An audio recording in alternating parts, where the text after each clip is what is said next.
The top three richest artists in Nigeria from music profits, music revenue, music gigs, concerts, appearances, and whatnot. I'm going to give you in the order as they are rich. Now, you can fight all over the comments. I don't care. This is what I've already researched. Might want to put my resume out there. I'm Dr. Kemi Talks Media. I was a music journalist for 30 years out of my 31 years of journalism. Those of you that know me in US and Canada know that Hip Hop Sip was the number one music blog in Canada. And I was partnered with MTV, BET, and VH1. So that was the glory days of my career. I'm also a publicist, and I did music publicity in Canada for very, very famous artists. I have done work with Nicki Minaj, Ciara, Lil Wayne, Deja. I've represented them as publicists or arranged the PR for their concerts in Canada and in America. So I know music. Some of you don't know anything about my career. Okay, because I'm a journalist doesn't mean I'm just an investigative journalist. Journalism has beats. Okay, so the beats in journalism is the form of journalism you're practicing. And mine are music, entertainment, celebrity gossip, okay, world news, health news, investigative journalism, and what was the other one that I haven't said? Opinion journalism. So, looking at all my credentials, I became a publicist in 1996, so 29 years this year. 29 years music publicist, 30 years music journalist. The top three richest music artists in Nigeria, according to the richest from music, not from oil blocks, not from gas blocks, not from my dad's money, not from any other source. A lot of musicians have a lot of investments. Let's go. Number three, Davido. Yes, Davido is number three. Has nothing to do with my personal issues with Davido. Davido's investments are very blank. The only way he makes money from music rather, is through gigs.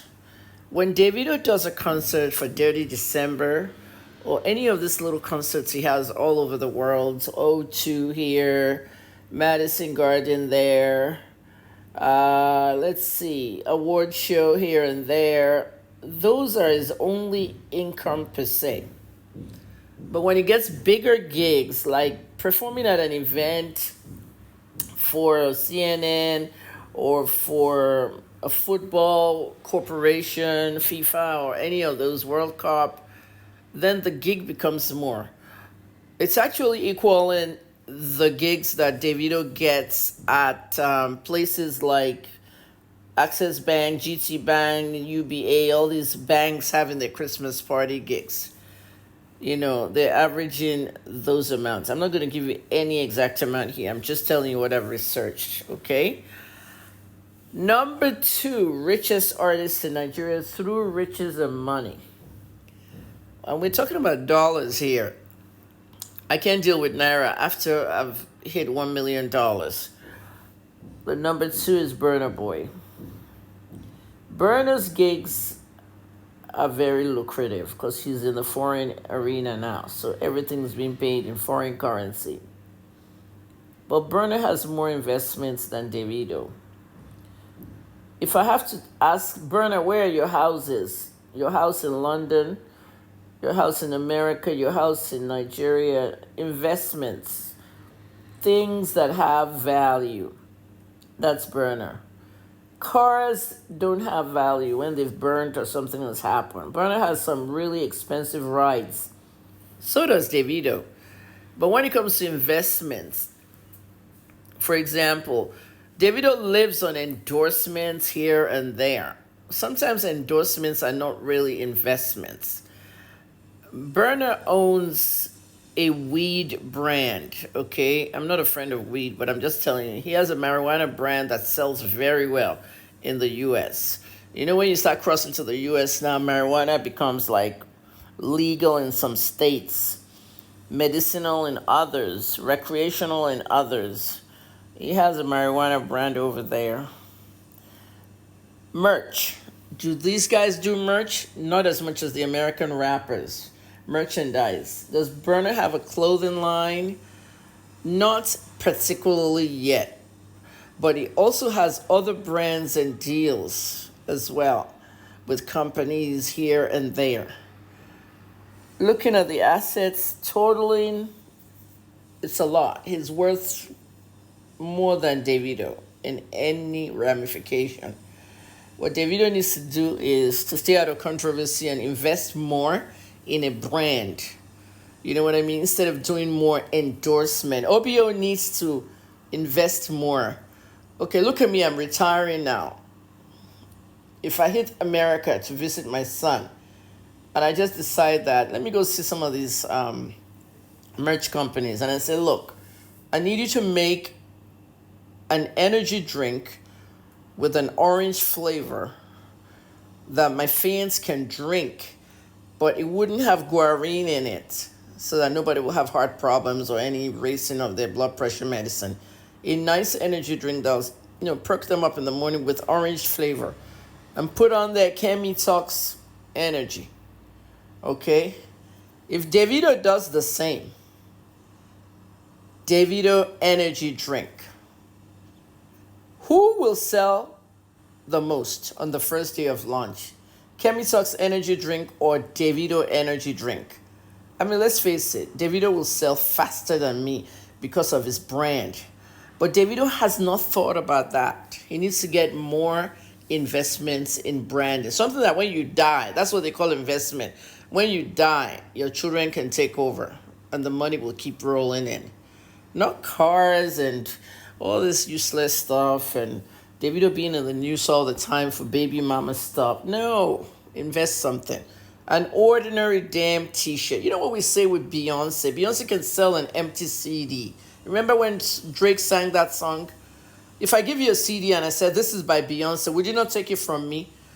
And pop it right into your CD player? Beyonce can sell an empty CD.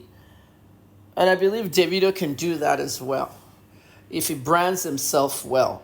Davido can sell a t-shirt that just says Davido. Look what Young Jesus did when I was covering him in Atlanta in the early days.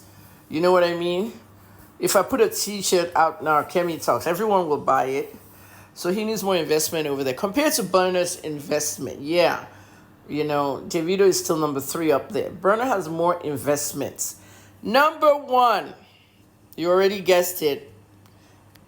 It's Wizkid. Popsy, Machala, name it. I've never met Wizkid. He's a great singer. His story really touched me when I was leaving Canada on the plane. When they gave me my phone back, the first message on my BlackBerry was, oh my God, we just saw your message. I booked Wizkid to go on MTV Canada, and his manager did not tell him because they were about to break up and she wanted to do evil, for him. So he didn't know I booked him on MTV Canada. It was sad. Osage. That's the lady's name. So his road manager messaged me and said they just saw the message that I actually booked them on MTV Canada, and they didn't know because she didn't tell them. So at the end of the day, his story was so sad to me that I just felt like they said he couldn't do it, but he did it. Wizkid has a lot of property, houses in Ghana. He has cars too. I mean, like I said, cars are not super investments, but even Wizkid needs more merch. Wizkid's primary income is the gigs. The collabos are heavy, okay? Imagine doing a collabo with Beyonce. You didn't make noise about it. Collabo goes to the Grammys. You pick one up. That's outstanding, okay? And everything's in dollars for Wizkid. So between those 3, everybody in the bottom must be striving to get up there. But between those 3, Wizzy 1, Burna 2, Davido 3. Davido, go get more merch investments. Energy drinks, t-shirts, name it. No one's above the law.